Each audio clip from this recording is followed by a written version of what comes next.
جسم میں York acid کی زیادتی کی وجہ سے پاؤں کی انگلیوں میں درد، ٹخنوں میں درد، گھٹنوں میں درد یا چھوٹے جوڑوں میں درد ہونا شروع ہو جاتا ہے اور مریض کمزور ہو جاتا ہے اور بہت زیادہ تکلیف محسوس کرتا ہے۔ گردوں میں بھی یورک ایسڈ بننا شروع ہو جاتا ہے، بلکہ بعض اوقات یورک ایسڈ کی پتھریاں بھی بن جاتی ہیں۔ ایسے مریضوں کے لیے میں ایک بڑا ہی شاندار نسخہ لے کر آپ کی خدمت میں حاضر ہوں۔ آپ نے 6 چیزیں لینی ہیں اور انہیں برابر وزن لے کر پیس لینے ہیں،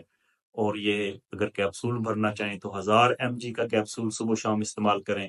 وگرنہ آدھا چمچ چائے والا وہ آپ صبح و شام استعمال کر لیں۔ اس میں آپ نے سرنجا شیریں،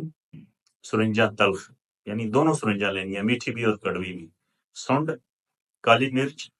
پپلا مول اور اسکند، 6 چیزیں ہوں گی۔ ان کو برابر وزن لے کر سکوپ بنا لیں، آپس میں مکس کر لیں، پھر کیپسول